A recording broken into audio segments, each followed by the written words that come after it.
Two reasons why I bought the Aoocci C5 Pro CarPlay device for my motorcycle, and here's my review on it.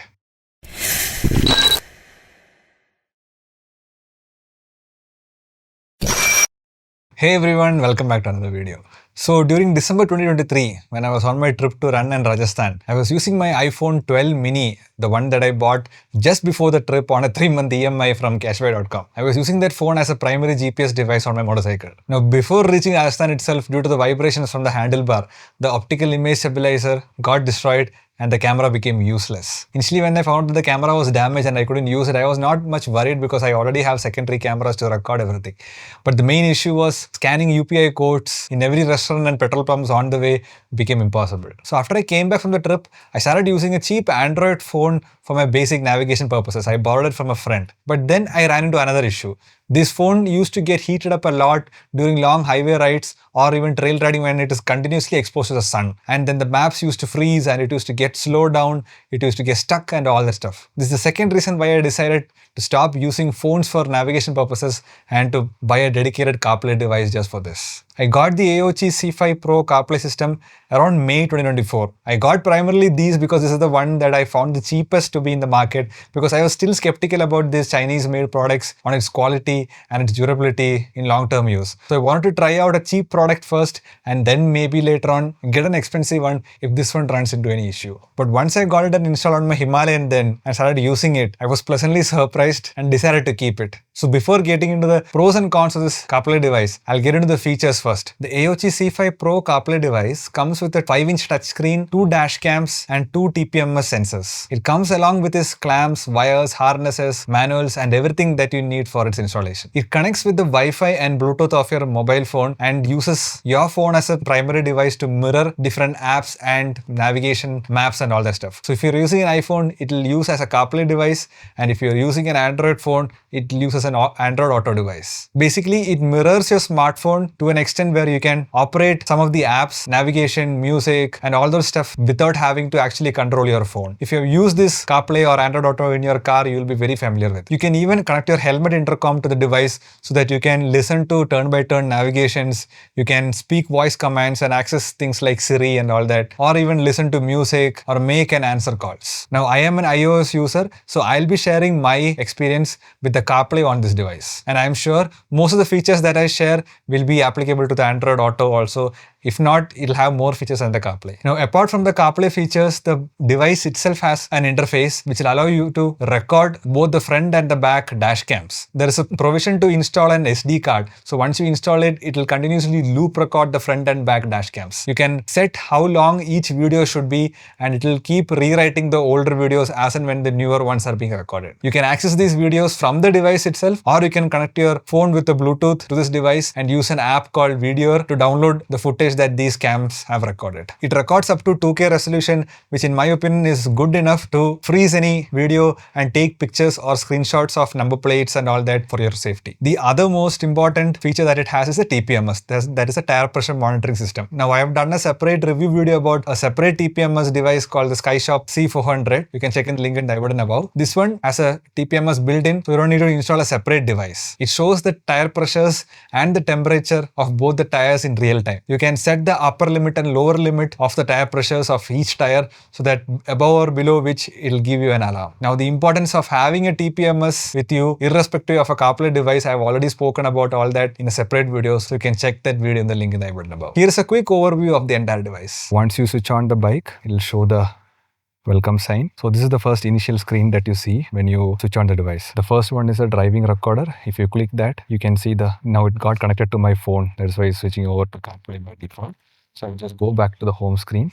So this is the camera. Before that, let me just increase the brightness. Yeah, to 100%. The first icon that you see is the driving recorder. We can see the front camera. This is the picture-in-picture where you can see the front camera and the rear camera. And then if you swipe, you will get to see the front and the rear here. And this is the front. This is the rear. As you can see, the clarity is good, it's decent and it's bright enough and it's already recording now. It'll show the time date and everything. It saves as separate 2 files, one for the front camera and one for the rear camera with the same timestamp, same recording. And here it shows the signal. First one shows that there's already an SD card inserted. This is the Wi-Fi that is connected to the phone, Bluetooth that it is connected to the phone. You can take a screenshot if you want to do that. Then you can lock the camera if you want. I think you can record the audio also. This is to switch the cameras, and this is for the playback.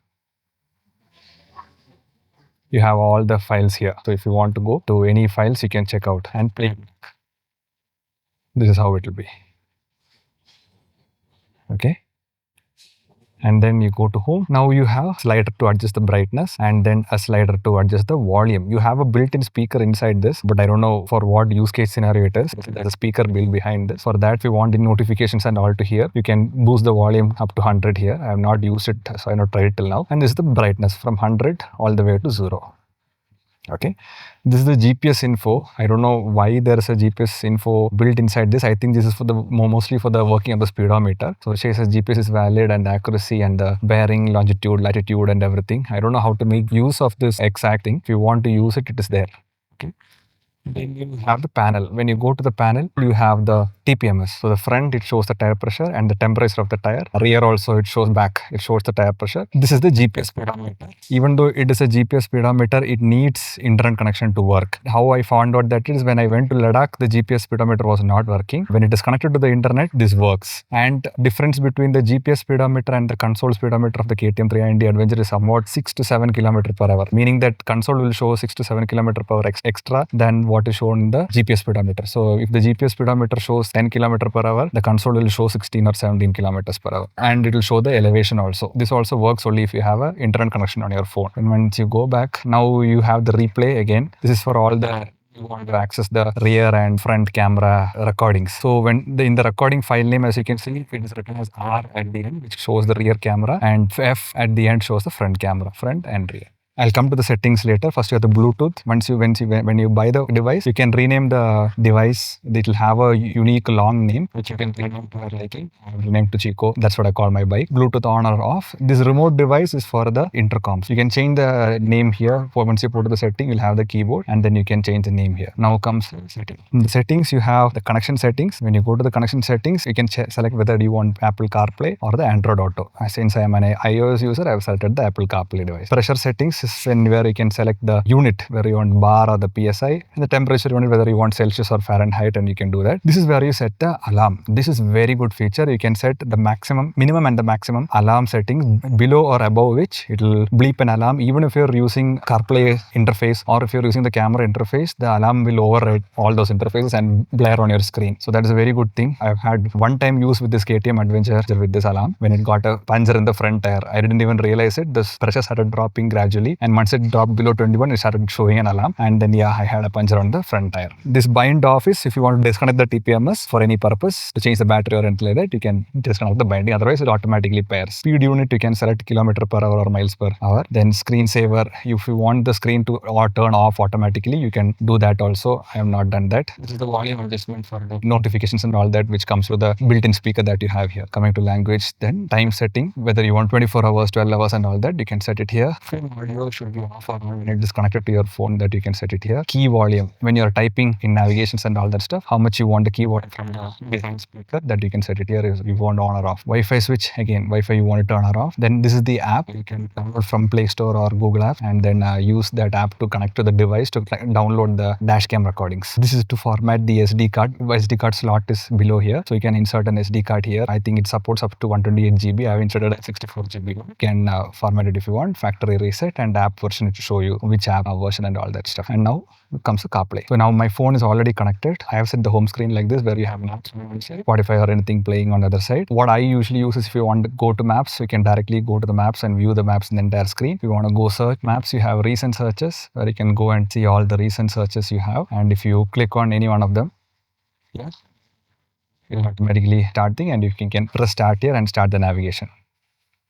That's how it works here. So you can see how fast it is and how intuitive it is. Exit the navigation and then you can search. And then if you have set your home, this is very easy. Wherever you go, you want to come back home, just click on home and then it'll start navigating to home. Then you have saved places, petrol pumps. If you want to search through voice command, if your intercom is connected, you can search through voice command. You can press it here and then you can tell you where do you want to go and then it'll select, or you can use the keyboard here, type it out, like whatever it is. Okay, now go back and then you have the phone, favorites and recents if you want to call anybody, and then contacts. You can access all your contacts here. If you want to use a keypad, you can, that also you can use. Voice notes if you want to access, that also you can access. Then comes Spotify, one which I use commonly when I'm commuting in the city. It becomes very easy. You can select all your playlists and everything and start playing. And if you want separate view, it will come like this for Spotify, where you can control easily. When you get calls through intercom, it automatically pauses, and you can control with intercom also. If you have intercom switches to go forward and backward, it will automatically do that. It will sync in with the CarPlay device also, and it will automatically do it for you. Shuffle, play, all that stuff is there. And you can go back to the menu and then you'll have separately icons like this: phone, messages, now playing. Home is the main home screen, and whatever apps you have installed in your phone, it will show you here, provided in the settings you have kept that option. In iOS, one good thing is when the phone automatically connects to the CarPlay device, it'll go into this driving focus where it'll automatically activate with CarPlay. Once CarPlay is connected to your iPhone, the iPhone goes into the driving focus mode. In the driving focus mode, you can set your notification parameters. Like for me, I don't get any message notifications. I just get the call notifications and calls. Messages will be completely silent. You can access messages if you want, but you'll not get notified. The appearance, the dark mode, light mode, maps, which mode you want to select, and all that stuff is there. Customize icons, wallpaper you can change. I've kept it black. Siri suggestions, silent mode, and all that stuff. This CarPlay device connects automatically to your phone. You saw how fast it connects when you switch on, like hardly 30-second delayed, and it doesn't get heated up also. They tell that a CarPlay device and the phone connects within 10 meters of each other's range. I've not tested that. I think it is true only because, why I had not tested as well, my phone will be in the pocket all the time, right? So it's like hardly 1 or 2 meters of each other. 10 meters, I think it will get connected very fast. Another thing is that the KTM console, I'm sorry for the glare. The KTM console itself has a turn-by-turn navigation, which will show up here, and you can connect your app to the KTM mobile and then take maps in that KTM app. Not Google Maps, KTM app has a separate map of its own. So you can go and access, and it'll turn-by-turn navigation will show up here. But why I never used it is that I've used it fully for a few days. In those days itself, I got so frustrated by it because first of all, it is very laggy, buggy. It doesn't get turn as fast as the Google Maps in the CarPlay device. Second thing, it drains your phone battery like crazy. Within like 1 or 2 hours of city commute usage, phone battery comes down from 90 to 10%. On the other hand, the CarPlay device, the phone hardly drains because of this device. The phone works as usual. If you have 100% charge, as usual, if you keep watching videos, if you do all your regular stuff, messaging, browsing to the net, your phone will usually last an entire day. Same thing with the CarPlay device. Whenever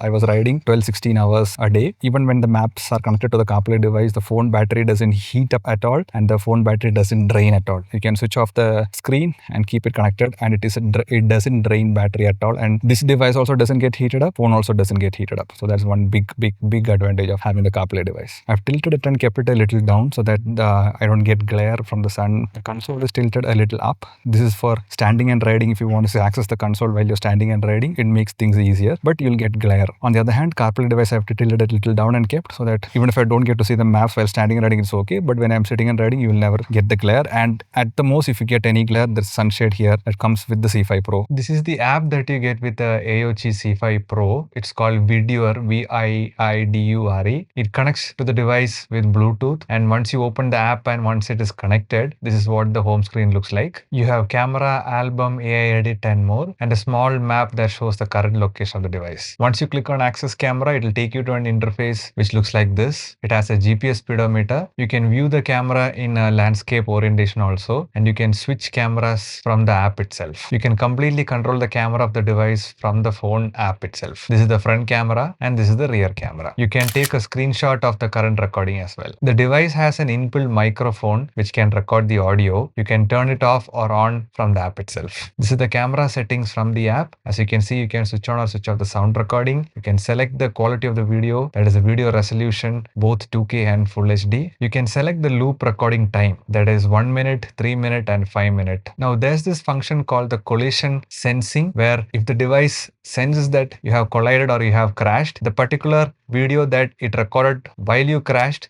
will not be overwritten by the loop recording, so that you can access it later in case you need any information from the particular crash that you had. Now, personally, I have never tested out this function, and from what I've heard and read from other users is that in Indian road conditions, even if you keep the collision sensing sensitivity setting to the lowest setting, every time you jump a pothole or a bump on the Indian roads, it will sense that it has collided and it will give out warnings and keep the recordings locked to a point where you'll run out of SD card memory. So I've always kept this switched off. You have options to switch on or switch off the various watermarkings like the speed, latitude, longitude, and altitude in your video recordings. You have other options also like automatic screen switch off time, where you can set the time after which the screen automatically switches off. You can select the language of the device, and there are other information about the device name, the Wi-Fi connection settings, and all that stuff. Once you go back to the main interface, you have the browse feature where you'll get all the recordings which are stored on the device. In the grid option, it will show you all the loop recordings sorted by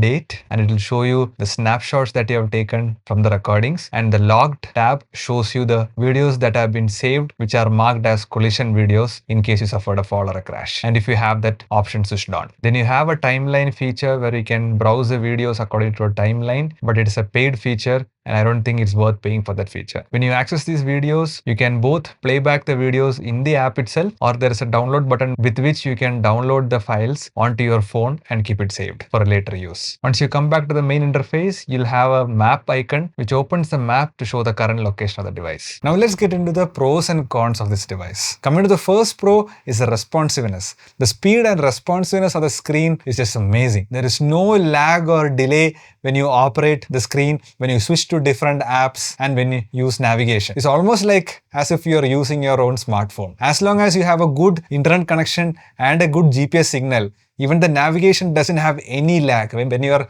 navigating through tight city junctions and traffic, the moment you're taking a quick turn, it immediately reflects on the GPS. It's just like using your phone, and I should say it is sometimes faster than using your phone for maps. The screen is very responsive, and you can even operate with your gloves on. You can use your riding gloves to touch and operate the screen. It works even with offline maps. This came in very handy when we were riding through Ladakh, where you don't have cell reception everywhere. You can download offline maps in Google Maps and even use that maps for navigation in this CarPlay device. The responsiveness and the speed at which the device operates is consistent throughout and doesn't change with continuous usage or exposure to sunlight and all that. The second main pro is the brightness. The screen is very bright even at 50% of its brightness. You can control the brightness of the screen from 0 to 100%, and even in broad daylight, 50% of screen brightness is more than enough. And at night, to reduce the glare, you can keep it at 0% brightness, and even then the screen is adequately bright enough. The screen has very good contrast also. The blacks look truly black and the colors pop out, and the whites are very much bright. Now the third main advantage is the heat. Since it doesn't have a battery on its own and it uses the motorcycle's battery, it doesn't get heated up on long rides or trail rides or anything like that. On long exposure to continuous sunlight, it doesn't get heated up, and the responsiveness of the screen remains consistent throughout. This is the main advantage of a CarPlay device you have over an Android phone, which gets heated up on long continuous extended usage or even with continuous exposure to the sunlight. The fourth main advantage is it's completely waterproof. Now my Himalayan console used to fog up every time after a pressure wash or after a heavy rain.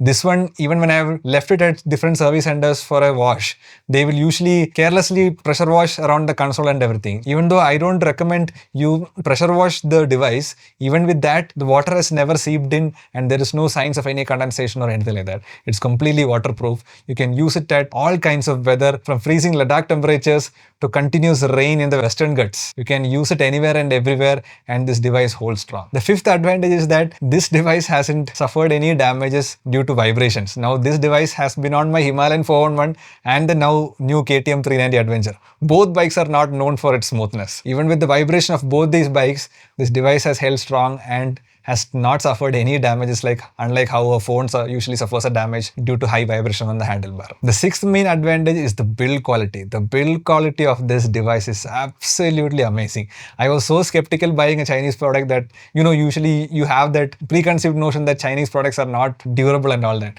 But this device, I should say, is damn durable. I had a major accident on my KTM 390 Adventure. It's a topic of discussion for another day. The bike suffered almost 50,000 worth of damages. Even the holder which the CarPlay device was mounted on had suffered damages. Even with that, the device has completely held strong and it has not developed any issues at all. On both the bikes, the Himalayan 411 and the KTM 300 Adventure, I've done so many hard jumps and a lot of difficult trail rides where the suspension has bottomed out a lot on both the bikes. Even with all those hard jumps and all those abuse that the bike I have put through, this device has always held strong. The seventh advantage is the camera quality. The dash cam's camera quality, the footage that comes out of the camera is very good.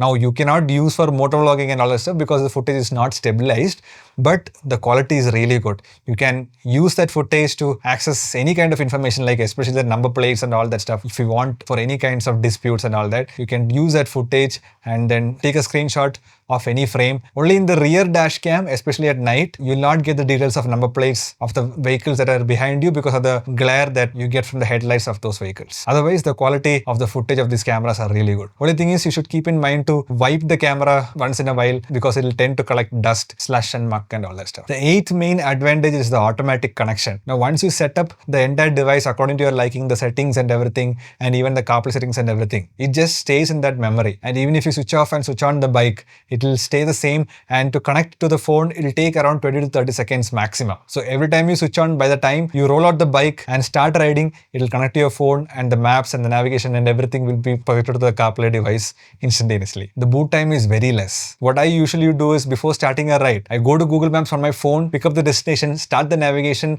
and put the phone in my pocket. And once I'm on the bike, once I turn it on, and I am ready to go, the navigation and everything will be automatically projected on the CarPlay device and you are good to go. For safety reasons, you cannot read any messages like from the SMS and WhatsApp and all that stuff. If you want to read a message, you'll get a notification, and once you click on the notification, you will hear the messages being read out to you by Siri or by the voice assistant that is in your phone. And you cannot type any messages in WhatsApp or on SMS because of safety reasons. Usually in CarPlay, it doesn't allow you to do that. While in Maps and in navigation, you have a separate keyboard where you can type your destination and everything. You can keep your favorite destination saved like home, office and all the stuff saved in your device so that it can be easily accessed once you switch on the CarPlay device. Now coming to the cons of the device. Now actually I should not complain anything about this device because of the price point at which you are getting a lot of features and how useful the product is. But if you allow me to nitpick about a few things, I would like to tell some of the cons that I wish were better on this device. The first main con that I noticed is the color infringing. Smaller fonts on the device, especially when you're looking at the maps, and stuff that is written on white color has some kind of color infringing on its borders. Now the main headings and the main information displayed are very visible to you. I'm just telling about the small things that you see on the map, like the icons and the small readings of the lanes and all that stuff. Whatever comes in white, it has a little bit of color infringing around the borders. I am very much nitpicking here. It's not at all a deal breaker. This is something that I noticed that I wish it was better for an overall better quality of the device, but this could have been improved, but this is not at all a deal breaker. I'm just nitpicking here. Second con is a TPMS reading delay. Now when you switch on the device and when you see the TPMS reading, it's actually the reading that was last taken before you had switched off the device. So the reading that you see on the screen when you immediately switch on the device is not the live reading. You need to wait at least a minute or two for the sensor to pick up the live reading of the tire pressure. Now this is also not a big deal. If you want to get a live reading, like switch on 1 or 2 minutes prior, or when you switch on the bike and you start riding for a minute or two, it will show the live reading. It's just that 1 or 2 minutes of delay of the actual reading of the tire pressure. I wish you could have had a slighter less delay so that as and when the CarPlay device completely boots up, it would have been nice to have the live tire pressure reading then and there itself. The third main disadvantage is the car navigation. Now this is the CarPlay device. So you can use only the car navigation from Google Maps. When you put on bike navigation and then when you want to cast it onto your CarPlay device, it will show an error. It will show that it supports only car directions. Now this is not a major deal breaker because 90% of the time I check navigation inside the city and all that stuff. There is not much of a difference between the car route and the bike route. Only when you go on highways for a long trip, you should be careful in avoiding expressways because CarPlay will show the expressway routes. So a simple workaround is that when you are planning your trip, when you are checking the route on your mobile phone, if there is a significant difference in the car and the bike route, you can note down the bike route and then go to the car navigation and make a customized route according to the bike route that it had showed earlier. For example, people living in Bangalore will know this. Bangalore to Mysore, if you put car navigation, it will show you through the Mysore expressway where bikes are not allowed. While if you put the bike navigation, it will show through the Kanakpura route. So what you can do is you can put Bangalore, Kanakpura, Mysore like that, a separate route on your car directions, and then you can cast it onto your CarPlay device. So it will show a custom route if you want to get a work around it. Now it is not a major deal breaker of any kind for me. I still prefer using a CarPlay device over a phone. This is not a big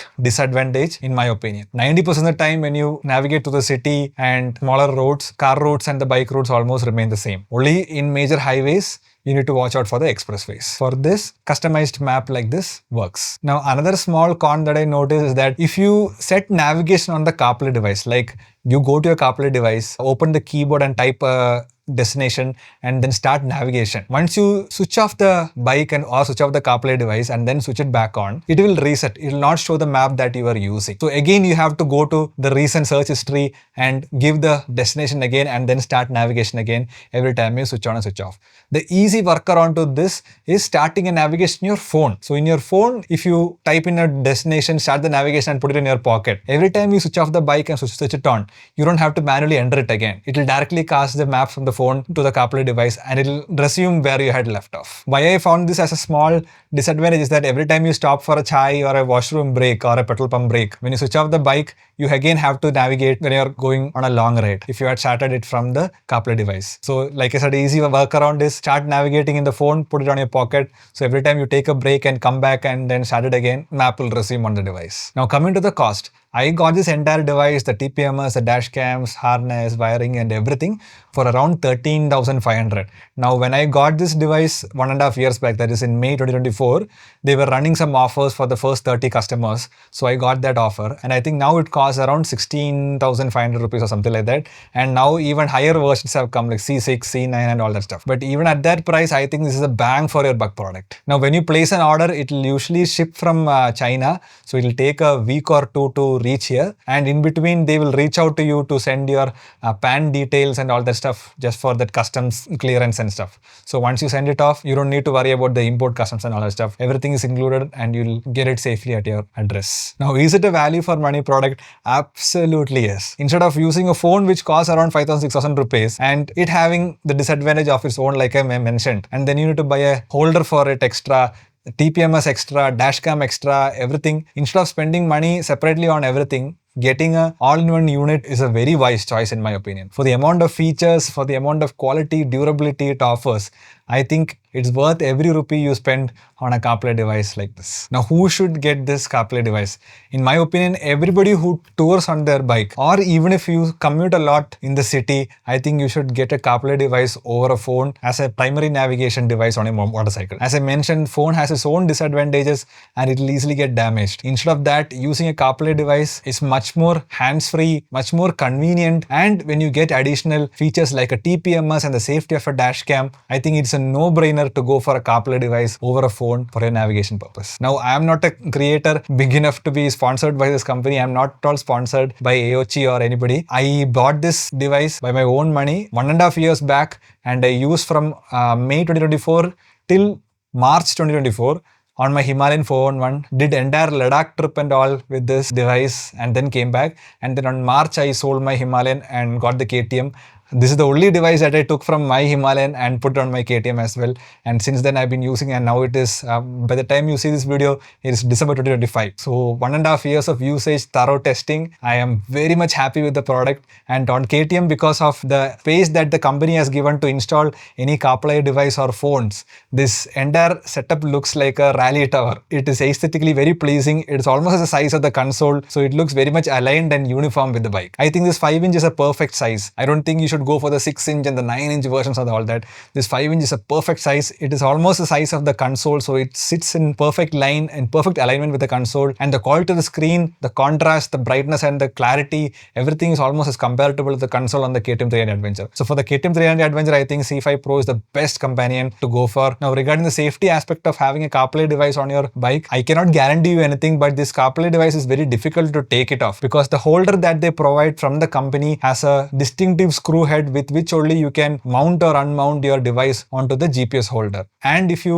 place the wiring neatly underneath, it is very difficult for you to take it out or remove the device. And without other wiring that you have on the battery side, the TPMS and the dash cams, this device is also completely useless. And with the extensive touring that I've done with this device for more than 1.5 years, I have not faced any issues with where people have tried tampering with the device. So I am extremely happy with it, and I highly recommend you to get a similar device for your bike and make your life much simpler. I hope I have covered everything that you need to know about this device. If you have any questions, please post them in the comment section below. I'll see you in another video. Till then, take care. Bye-bye.